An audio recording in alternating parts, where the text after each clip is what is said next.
Engineers drew these trucks, and somehow nobody in the room had the courage to say stop. Some were revolutionary, some were ridiculous, and every single one of them changed automotive history forever. Hit that like button right now, because what you are about to see cannot be unseen by anyone. Share this with every truck lover you know before they waste another minute thinking they have seen everything. Number 10. Chevrolet Corvair Rampside. Chevrolet placed the engine at the rear, cut a ramp into the side, and called it a pickup truck. The Corvair Rampside arrived in 1961 as the most unconventional cargo hauler Detroit had ever seriously produced. Its flat-six air-cooled rear engine freed the entire forward section for an unobstructed, flat cargo surface. The hinged side ramp eliminated the awkward over-the-tailgate loading that conventional pickup beds demanded from operators. Loading motorcycles, equipment, and pallets became straightforward operations that competitors required significantly more effort to accomplish. Chevrolet's engineering team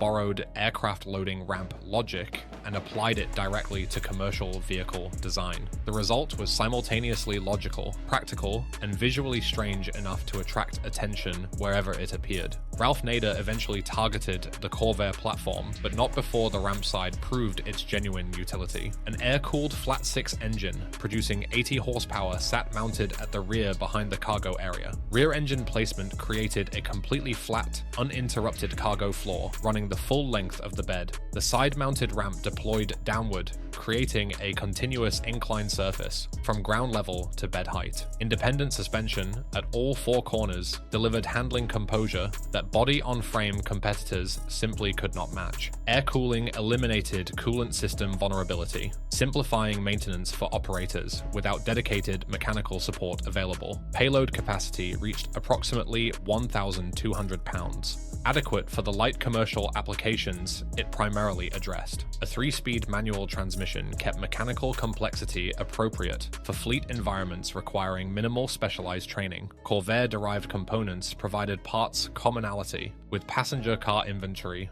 already stocked across Chevrolet dealerships nationally. Production lasted only through 1964, cut short by controversy surrounding the broader Corvair platform's reputation. Surviving Rampside examples are among the most sought-after post-war American trucks within serious collector communities. The side ramp loading concept was genuinely innovative and influences commercial vehicle loading design thinking to this day. Restoration specialists report that mechanical simplicity makes surviving examples relatively straightforward to return to operational condition. Chevrolet demonstrated that challenging fundamental pickup truck conventions could produce genuinely superior solutions for specific applications. The Rampside's brief production run created scarcity that drives auction values well beyond expectations for trucks of its era. Automotive historians consistently rank it among the most interesting and underappreciated American trucks ever offered commercially. It arrived too early, departed too soon, and left behind a loading solution that nobody has properly improved upon since. Number 9. Dodge A100 Pickup. Dodge positioned the engine directly between the front seats and called the resulting configuration perfectly sensible. The A100 Pickup's cab-forward design eliminated the hood entirely, replacing it with a flat cargo covering nose. Drivers sat ahead of the front axle, providing sightlines that conventional truck layouts fundamentally could not match. Urban delivery operators discovered they could navigate tighter spaces than any hood-equipped competitor allowed in practice. Its appearance divided opinion sharply. Critics found it bizarre, while operators found it brilliantly practical. The combination of maximum cargo length and minimum overall vehicle length represented genuine engineering intelligence. Dodge packaged a mid-engine layout, flat nose, and open bed into something that defied straightforward categorization. Nothing before or since has attempted quite this specific combination of packaging priorities in a production truck. A slant 6 engine producing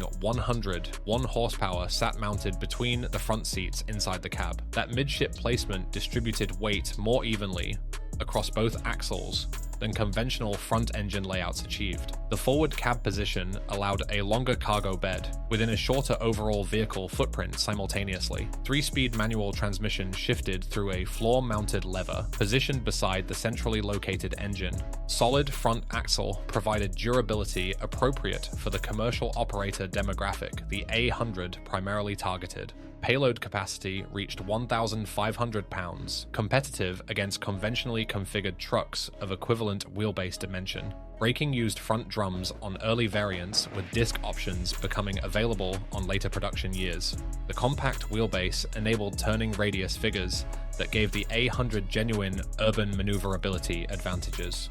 Production ended in 1970, leaving the cab-over pickup concept without an American successor for decades afterward. Surviving A100 pickup examples attract passionate interest from collectors who appreciate genuinely unconventional engineering solutions. The platform's van variant achieved greater commercial success, sustaining production longer than the pickup configuration warranted. Restoration specialists note that engine accessibility, despite its unconventional location, proves surprisingly straightforward in practice. Custom builders have embraced A100 pickups as canvases for rest-a-mod projects that respect the original's bizarre character.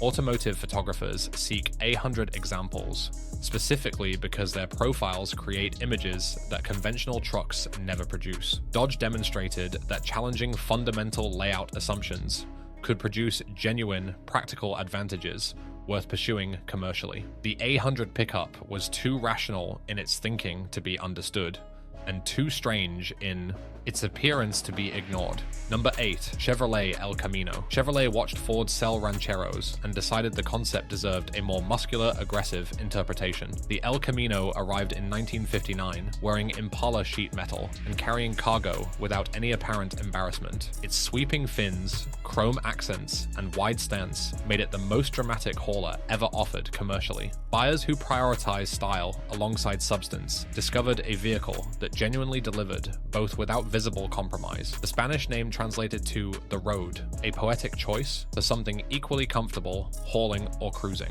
Chevrolet's decision to base it on full-size car architecture gave it presence that compact alternatives lacked entirely. Muscle car era versions transformed it into something genuinely threatening, regardless of whether it carried cargo or nothing. The El Camino didn't apologize for being different. It celebrated the distinction with considerable American confidence. SS variants received the 454 cubic inch big block V8, producing 450 horsepower in maximum performance configuration. Perimeter frame construction provided structural rigidity, appropriate for both performance driving and loaded cargo situations. Front disc brakes became available across performance variants as horsepower figures demanded proportional stopping capability. Coil spring front and multi-leaf rear suspension balanced the conflicting demands of sport and utility effectively. Turbo-hydromatic automatic transmission managed power delivery from larger displacement engines with appropriate mechanical refinement. Payload capacity across variants reached approximately 1,200 pounds, superior to the Ranchero's lighter platform allowance. Wide track stance improved straight line stability under power while contributing to the imposing visual presence it projected.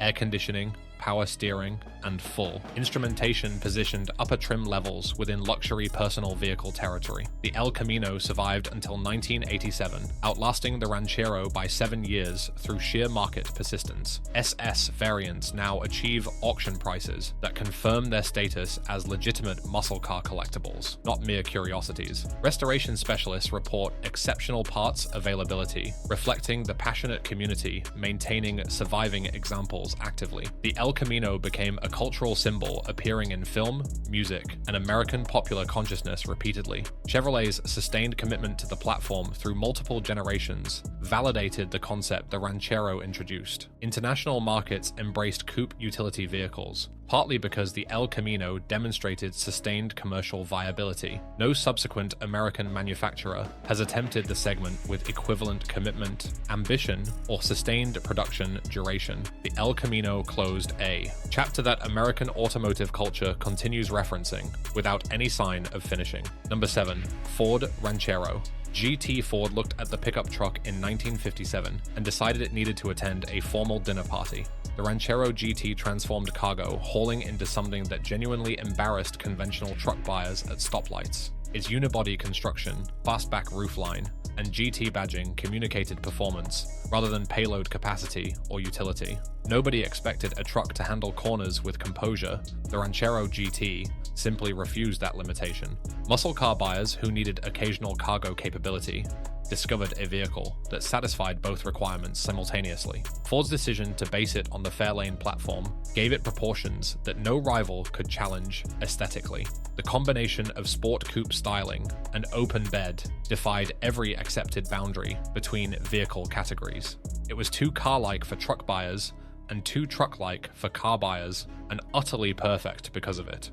The 390 cubic inch FEV8 engine produced 335 horsepower in GT specification, genuinely rapid by any standard. Unibody construction eliminated the separate frame, reducing overall mass and dramatically improving handling response. Front disc brakes on GT variants provided stopping capability appropriate for the performance the engine delivered. Coil spring front suspension and leaf rear setup balanced sporting handling against cargo carrying structural requirements. A 4-speed manual transmission allowed drivers to exploit the V8's power band with genuine mechanical involvement. Payload capacity reached approximately 800 pounds, modest but entirely adequate for the lifestyle buyer it targeted. GT badging included specific suspension tuning that separated performance variants from standard commercial configurations clearly. Bucket seats and console interior appointments positioned the Ranchero GT firmly within personal luxury vehicle territory. The Ranchero GT proved that pickup trucks could carry genuine performance credentials without compromising their identity. Muscle car collectors now pursue GT variants with the same intensity directed toward contemporary Mustang and Fairlane models. Concours restoration examples command prices that firmly establish the Ranchero GT within serious collector vehicle territory. Ford's willingness to install genuine performance powertrains in a cargo carrying platform was genuinely revolutionary thinking. The car truck concept the Ranchero pioneered influenced every subsequent coupe utility vehicle developed internationally afterward. Australian Holden engineers studied the Ranchero extensively before developing their own legendary coupe utility tradition. Ford eventually abandoned the segment, a decision that collectors and automotive journalists still debate with genuine passion. The Ranchero GT remains the most stylish cargo carrier American manufacturing ever produced, without apology or compromise. Number 6. Dodge M37 military pickup. Korea's frozen mountains and desert-proving grounds shaped this truck before any civilian ever touched one. The Dodge M37 emerged from genuine battlefield necessity rather than marketing strategy or consumer research. Its appearance communicated exactly one message: capability, without any concession toward visual refinement or comfort. American military planners needed a 3/4-ton platform that could operate in conditions that destroyed alternatives. Mud, snow, extreme cold, and sustained overloading were not edge cases, they were daily operational reality. Dodge engineers responded with mechanical solutions that prioritized function so completely that form became irrelevant. The result was a truck so aggressively utilitarian that its honesty became its most compelling characteristic. Surplus examples entered civilian hands and immediately found buyers who recognized durability that money rarely purchases. A Dodge T245 6-cylinder engine producing 78 horsepower ran reliably on multiple fuel grades, including aviation petrol. Part-time 4-wheel drive engaged through a dual-range transfer case, providing genuine low-range extraction capability. Front and rear axles used military-spec components designed for rebuild in field conditions without specialized equipment. Waterproofed ignition systems enabled fording depths up to 30 inches without electrical failure or engine hesitation. Payload rating of 1,500 pounds reflected military standards requiring substantial safety margin above nominal capacity figures. Cab heater systems maintained crew warmth during Korean winter operations at temperatures exceeding -30 degrees. Blackout lighting systems allowed convoy movement without electromagnetic or visual signature in combat environments. Canvas soft top provided weather protection, while allowing rapid crew, egress that enclosed cab, designs prevented. Military surplus sales introduced the M37 to civilian markets, where ranchers and contractors immediately recognized its value. Decades of active service produced a parts ecosystem that keeps surviving examples mechanically supportable indefinitely. Off-road enthusiasts specifically seek M37 trucks for their axle strength and mechanical accessibility under field conditions. Overland communities have converted numerous examples into expedition vehicles, capable of genuinely remote wilderness operation. Korean War historical preservation organizations maintain operational M37 units for commemorative and educational purposes. The M37's military DNA means every engineering decision was validated under conditions that commercial testing never replicates. Dodge built it for war, but civilians discovered it was equally suited for everything demanding they attempted. The M37 never needed a marketing campaign because its reputation preceded it into every conversation that mattered. Number 5. Volkswagen Type 2 pickup. Germany produced a pickup truck so cheerful in appearance that aggression seemed completely foreign to it. The Volkswagen Type 2 pickup arrived wearing the same optimistic face as the beloved microbus variant. Nobody associated Volkswagen with cargo hauling, yet this platform performed commercial duties across multiple continents. European craftsmen, Brazilian farmers, and Mexican tradespeople all discovered genuine utility beneath its whimsical exterior. Its rear engine layout created an entirely flat, unobstructed cargo surface ahead of the rear axle. That characteristic alone gave it loading advantages that conventional front-engine competitors fundamentally could not replicate. The split windshield and rounded nose made it visually distinctive in any working environment imaginable. People smiled when they saw it, an emotional response no other commercial truck regularly produced. An air-cooled flat-4 engine mounted at the rear, produced between 25 and 50 horsepower across variants. Rear engine placement eliminated the driveshaft tunnel, creating a genuinely flat cargo floor ahead of the axle. Torsion bar suspension, front and rear, delivered surprisingly composed handling for a vehicle of this configuration. Payload capacity reached approximately 750 kilograms, adequate for European light commercial applications of the era. The synchronized 4-speed manual transmission offered precise mechanical gear changes characteristic of Volkswagen engineering. Air cooling removed coolant vulnerability in both freezing European winters and tropical Brazilian summer conditions. Unitized construction kept overall weight low, partially compensating for modest power output in urban applications. Volkswagen offered the platform in single and double cab configurations, addressing different operator requirements simultaneously. Brazilian production continued until 2013,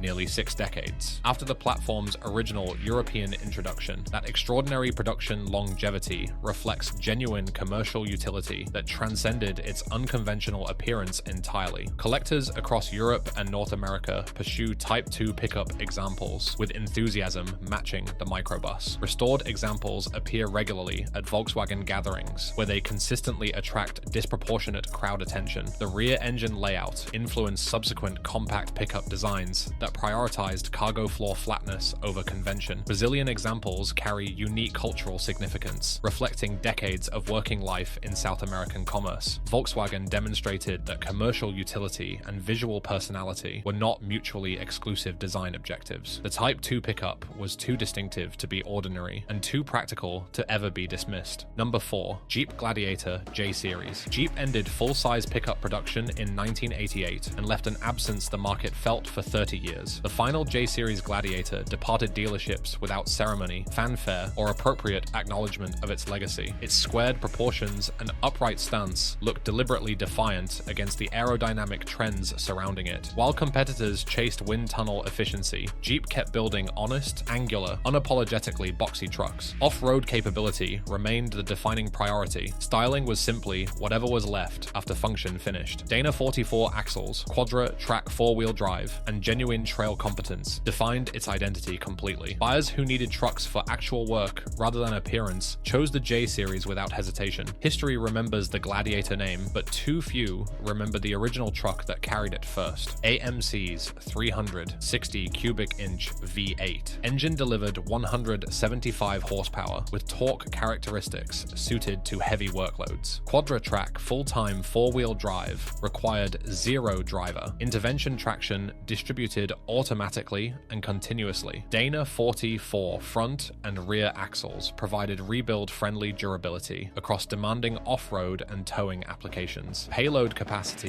reached 2,000 pounds, with towing ratings exceeding 5,000 pounds on properly equipped variants. Heavy-duty leaf springs front and rear supported payload without compromising the truck's composed ride character. A Selec-Track transfer case option allowed two-wheel drive operation for improved fuel efficiency on pavement. Truck spec braking included larger drums capable of managing loaded stops from highway velocities safely. Frame construction used heavier gauge steel than contemporary competitors, adding weight but eliminating flex concerns. Production ended after 1988, creating a void that enthusiasts complained about for 3 consecutive decades. FCA eventually acknowledged that gap by reviving the Gladiator name on an entirely new platform in 2019. Original J-Series trucks now command premium prices at auction, reflecting growing collector appreciation and scarcity. Off-road enthusiasts seek surviving examples specifically for their Dana axles and body-on-frame construction integrity. The J-Series demonstrated that Jeep's truck credentials predated the modern resurgence by an entire generation. Restoration specialists report that structural durability of surviving examples consistently exceeds reasonable expectations. Automotive journalists who dismissed it in 1988 now reference the J-Series as an underappreciated benchmark. The final Gladiator left quietly, but its absence spoke loudly enough to eventually demand a successor. Number 3, Willys Jeep Pickup. After World War II ended, Willys possessed the most battle-proven chassis on the entire planet. Civilian buyers wanted rugged utility vehicles, and Willys responded by stretching the Jeep into a truck. The result looked exactly like someone had grabbed a military Jeep and pulled both ends outward. Nothing about its appearance suggested automotive sophistication. It wore its agricultural purpose openly and proudly. Farmers immediately recognized a vehicle that could plow fields Monday and haul hay bales Friday. No other pickup combined genuine four-wheel drive capability with this level of mechanical accessibility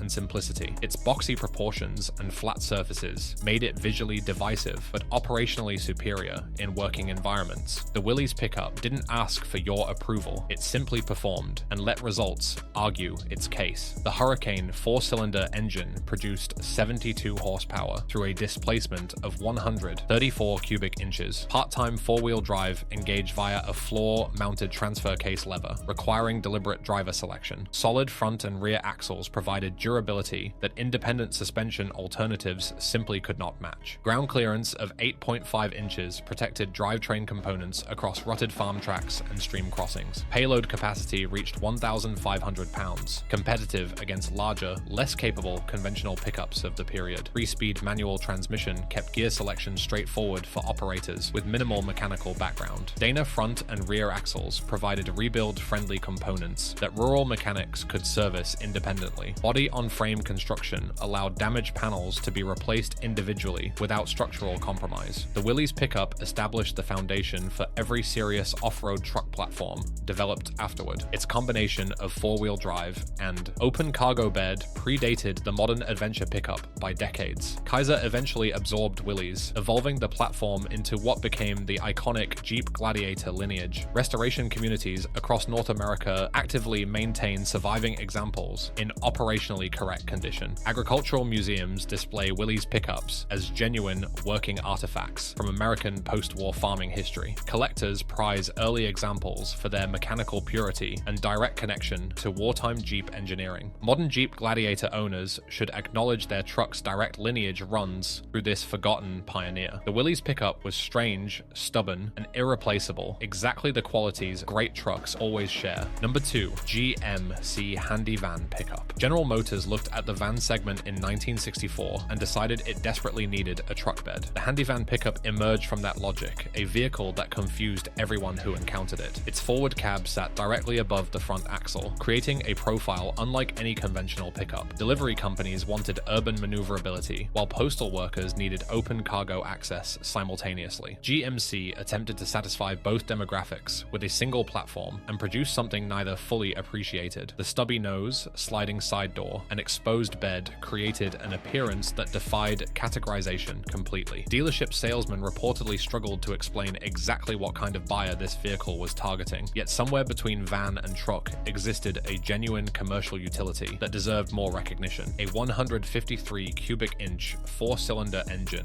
producing 90 horsepower motivated the compact forward control platform. Front engine placement directly above the axle eliminated any conventional hood, maximizing cargo floor length. The sliding passenger door improved urban loading access in tight alley and loading dock situations. Rear payload area offered flat, unobstructed surface area superior to conventional pickup beds for palletized cargo. Independent front suspension improved ride quality compared to solid axle competitors of identical vintage. Rear leaf springs supported payload capacity without the complexity of more sophisticated alternative arrangements. A 3-speed manual transmission kept mechanical simplicity appropriate for fleet maintenance environments. Short wheelbase enabled turning radius figures that larger conventional pickups physically could not achieve. The Handy Van Pickup never achieved commercial success proportional to the engineering investment it represented. Buyers ultimately preferred familiar conventional pickup layouts despite the forward control design's practical advantages. Surviving examples attract considerable attention at classic vehicle gatherings due to their unmistakable visual oddity. Automotive historians reference it as evidence that General Motors experimented boldly, even when experiments failed commercially. Its forward control layout directly influenced subsequent commercial van and light truck platform development decisions. Fleet operators who actually used them reported satisfaction levels that public perception never accurately reflected. The Handy Van Pickup deserved a longer production run and a market that understood what it offered. Instead, it became a footnote, an interesting, capable, deeply misunderstood machine that arrived ahead of acceptance. Number 1. Ford Model TT. Before pickup trucks existed as a concept, Ford accidentally invented the template for all of them. The Model TT arrived in 1917, looking like someone bolted a wagon onto a car chassis.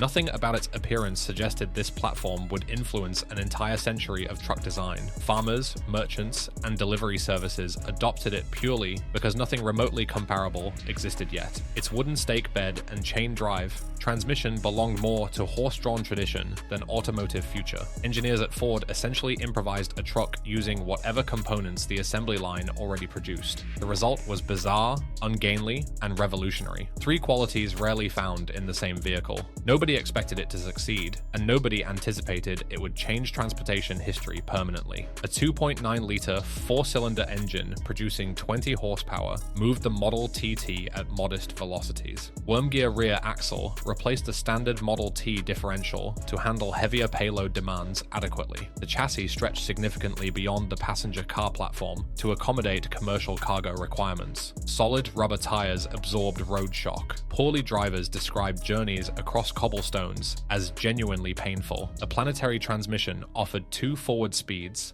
and 1 reverse through a rudimentary pedal arrangement. Payload capacity reached 1,000 pounds, substantial for a motorized vehicle of that primitive mechanical era. Acetylene lamps illuminated nighttime operation before electrical systems became standardized across Ford production.